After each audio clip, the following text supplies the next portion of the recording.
আমার দিকে তাকিয়ে থাকবেন। প্রত্যেক নবী নবী মুস্তাফার দিকে ধ্যান দিয়ে থাকবে।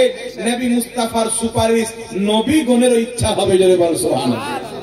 এইজন্য সহিহ বুখারীর মধ্যে হাদিসে এসেছে, আল্লাহর নবী সাল্লাল্লাহু আলাইহি ওয়াসাল্লাম বলতেছেন কিয়ামতের ময়দান হবে। আচ্ছা বাবা বলেন, এই দুনিয়ার মাটিতে কওরির প্রতি যদি কোনো কেস হয়ে যায়, চাহে সুপ্রিম কোর্টে হোক, কলকাতার হাই কোর্টে হোক, যদি কেস হয় তো আমরা সেই কেস লড়াই করার জন্য, সমাধানের জন্য উকিলের কাছে যাই। তো ওই কিয়ামতের ময়দানে মাথার উপরে সূর্য হবে, জমিন তামার হবে, পিপাসায় কলিজা ফেটে যাবে।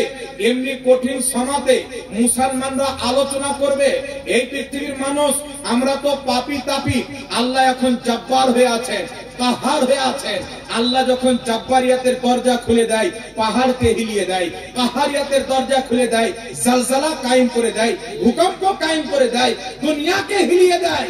আল্লাহ জব্বার হয়ে আছেন, কাহার হয়ে আছেন। এই আল্লাহর সামনে প্রত্যেকটা বান্দা থরথর করে কাঁপছেন, সকলে ইয়া নাফসি নাফসি করতেছেন। তো আমরা কি করি?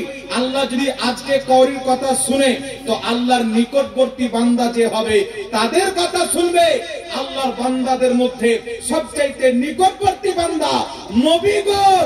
চলো আমরা নবীদের দরবারে যাই, নবীদের দরবারে গিয়ে বলি আমাদের সুপারিশ করেন, আমাদেরকে বাঁচান। আচ্ছা বলেন তো বাবা, ওয়াহাবীর নিকটে তো আল্লাহ ছাড়া কওরির কাছে যাওয়া যাবে না, চাওয়া যাবে না।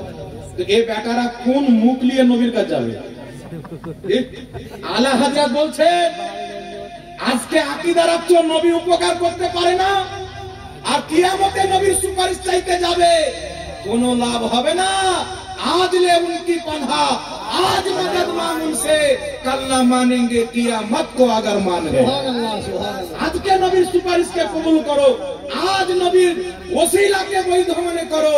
কালকে নবীর সুপারিশের জন্য দৌড়াদৌড়ি করলে সেখানে মেনে কাজ হবে না।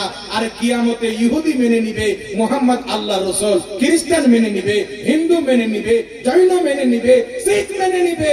কিয়ামতে মানা কাফিরদের চরিত্র, দুনিয়াতে মানা আবু বকর সিদ্দিকের চরিত্র।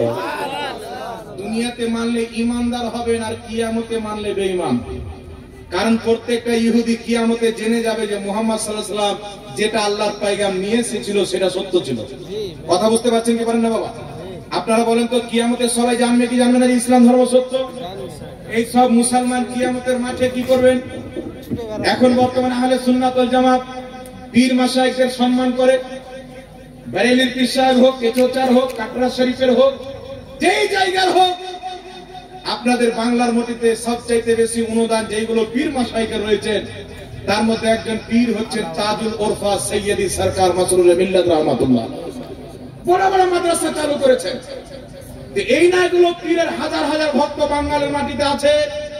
মুরিদরা বলেন যারা আল্লাহর নেক বান্দা তারাও সুপারিশ করবে, অর্থাৎ